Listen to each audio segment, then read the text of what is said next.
A'udzubillahi minasyaitonirrajim. Bismillahirrahmanirrahim. Alhamdulillah wassalatu wassalamu ala nabil karim. Amma ba'd. Assalamualaikum warahmatullahi wabarakatuh.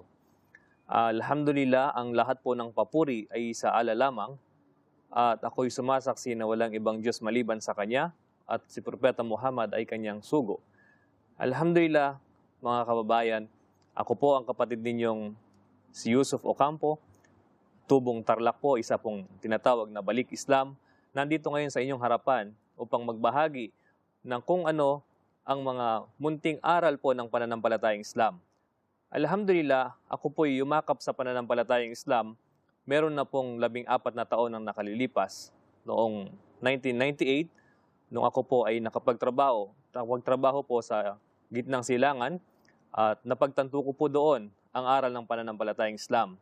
Dahil po sa pangangailangan ng financial, tayo po ay nakapagtrabaho doon at the same time ay nasa liksik po o inaralan nila ako tungkol sa aral ng pananampalatayang Islam. So sa sinumula, hindi ko po ito tinanggap at hindi ko po ito binigyang pansin. Ngunit sa pang-araw-araw na aming buhay, araw-araw ng aming pagtatrabaho, ay kanilang ibinabahagi sa akin ang mga aral ng Islam. At dito ko po nakita ang kahalagahan na ito'y aking dapat pag-aralan. So sa simula, hindi ko po ito tinanggap bilang aking pananampalataya dahil ako'y may sariling pananampalataya. Ako'y lumaki sa isang Kristiyanong komunidad na kung saan sa lugar namin kapag sinabing Muslim ay negatibo ang naunawaan ng mga tao. Ngunit nung aking makita ang kahulugan nito sa wikang Arabic mismo, na ibig sabihin pala ng katagang Muslim ay isang nilikha na sumusunod sa kalooban ng kanyang tagapaglikha. So, sino man o anumang nilikha na sumunod sa kalooban ng kanyang tagapaglikha, sa wikang Arabic po, ito po ay tinatawag na Muslim. At kung siya na nilikha ay sumunod sa kalooban ng kanyang tagapaglikha, ang pagsunod po na ito ay siya namang tinatawag na Islam. So, sa Pilipinas, sa ating bansa, kung titignan po natin kapag sinabing Muslim, meron tayo kaagad alam, meron tayo kaagad idea kung ano ito. Kaya nga lang nakakalungkot po kung ating itong titignan, ito'y negatibo na pangunawa. O ibig sabihin, yung negatibong pagpapaliwanag ang ating nauunawaan. Ngunit sa katotohanan, kung titignan po natin ang kanyang pagpapakahulugan, ito po'y Arabic na salita na nangangahulugang pagsunod, pagsuko, pagtalima sa kalooban ng nag-iisang tagapaglikha. So sino man ang sumusunod sa kalooban ng kanyang tagapaglikha ay tinatawag pong Muslim. At ang pagsunod po na ito ay tinatawag namang Islam. Ito'y pananampalataya o ibig sabihin, ang iba itinuturing ito na isang relihiyon na sa katotohanan, ito po'y isang din, ang tinatawag pong panuntunan ng buhay. So kung sino man ang nilikha na sumusunod sa kalooban ng kanyang tagapaglikha, siya po ay nandoon sa pagsunod sa kalooban ng kanyang tagapaglikha. Alhamdulillah, kung titignan po natin, ang tinatawag na Allah, ito po ay hindi lamang po Diyos ng mga Muslim. Ito po ay Diyos po ng lahat ng mga nilikha. Napakaraming tao dito sa mundo, nag-aangkin po sila ng malaking lupain, nag-aangkin sila ng malaking isla, malaking mga gusali, pero wala ni isa ang nag-angkin na sa kanya ang buwan, sa kanya ang araw, o sa kanya ang mga bituin. Sa tuwina, kung titignan natin ng mga ito, sila ay nandoon sa lugar na kung saan sila nilagay ng kanilang tagapaglikha. So ang katawagang Muslim po, hindi lamang po ito nilalaan para sa mga tao, kung hindi sa lahat ng nilikha na sumusunod sa kalooban ng kanyang tagapaglikha. Sila po'y natatawag na Muslim. Ganon din po ang mga hayop, ang mga isda, ang mga ibon, ang mga puno, sila po ay natatawag na Muslim dahil sila po ay sumusunod sa kalooban ng nag-iisang tagapaglikha lamang. Kung sila ay susuway sa kalooban ng kanilang tagapaglikha, katiyakan po sila po ay makakatamasa ng kapinsalaan sa kanilang mga sarili. Tulad na lamang po ng mga isda sa karagatan. Sila ay nilikha ng Allah at nilagay sila doon upang sila ay doon mamuhay. At kung sila ay aalis doon, sila po ay makakatikim ng kapinsalaan sa kanilang mga sarili. So, ganun din po tayo, mga nilikha ng Allah subhanahu wa ta'ala. Tayo po'y mga tao na kung saan nilikha niya tayo at hindi niya tayo pinabayaan. Tayo po'y pinadala niya ng mga propeta, pinadala niya ng mga kasulatan, na kung saan ito po ang magiging panuntunan ng ating buhay.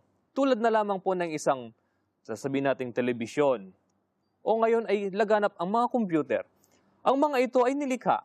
At ang isang bagay na nilikha, katiyakan po, yan po ay may manual.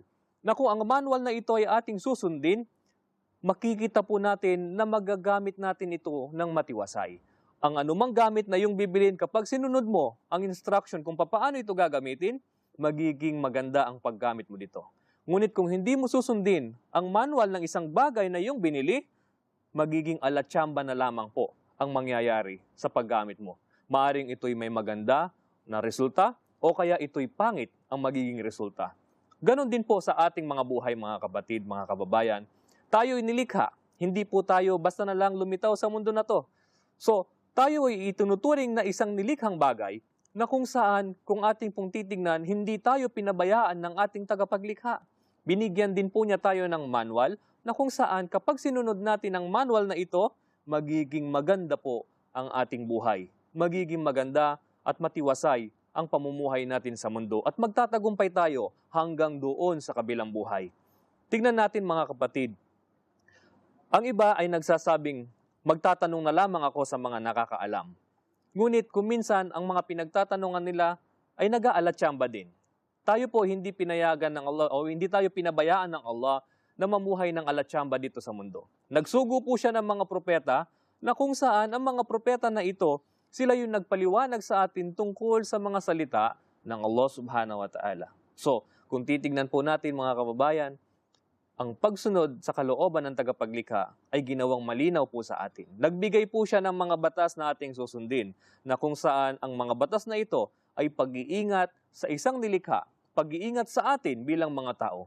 Nilikha tayo ng Allah subhanahu wa ta'ala sa pinakamataas na estado o ibig sabihin angat sa iba sa pamamagitan ng pagbibigay po sa atin ng tinatawag na free will. Dito sa kaisipan natin, inilagay ng Allah subhanahu wa ta'ala ang free will, ang kalayaang pumili sa tama o mali. Kapag tayo ay nagpili ng tama, tayo po ay gagantimpalaan. Kung tayo naman ay pumili ng masama, tayo po ay merong kahihinatnan kaparusahan. So kung titignan po natin mga kababayan, dahil sa free will na ito, tayo po ay naging malaya na magdesisyon at gumawa ng mga bagay na gusto natin. Masama o mabuti ay maaari po natin gawin. At ang free will na ito po ay nag-iisa po na iniregalo sa atin ng Allah na sa kabilang buhay ay hindi natin magagamit dahil ito po ay tatanggalin sa atin at tayo huhusgahan ng nag-iisang Diyos sa mga ginawa nating mabuti at mga ginawa nating masama. Kaya kung titignan natin aking mga kababayan, aking mga mahal na kababayan, tayo po sa Pilipinas, kung tayo po ay yayakap sa pananampalatayang Islam at tayo po ay susuko sa kalooban ng nag-iisang Diyos, hindi po tayo magpapalit ng relihiyon. Hindi po tayo magpapalit ng pananampalataya. Dahil, kung ating pong titignan, in history-wise, tayo po, ang ating mga ninuno ay mga Muslim. Ang ating mga ninuno, bago pa man din dumating ang mga Kastila na nanakop sa atin, na siyang nagtawag sa ating mga Filipino, tayo po ay mga Muslim.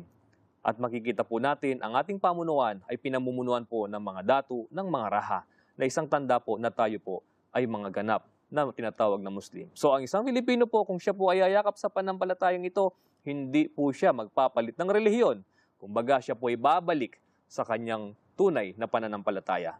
Kung titignan natin mga kapatid, sinabi po ng Propeta Muhammad sallallahu alaihi wasallam, lahat ng mga bata, isinilang sila sa estado ng fitra na sumusunod sa kalooban ng kanyang tagapaglikha lamang. Tayo isinilang ng mga Muslim. No? Ngunit ang ating mga magulang ang naging dahilan na nawala tayo sa Islam. Tayo po ay kanilang pinabinyagan o tayo'y dinala sa isang organisasyon o sa isang simbahan na kanyang kinaaniban. Kaya po tayo ay nabilang doon sa hanay ng grupo na iyon ng pananampalataya. Kung titignan po natin, tayo po lahat ay isinilang na sumusunod sa kalooban ng ating tagapaglikha. Ano ang patotoo natin?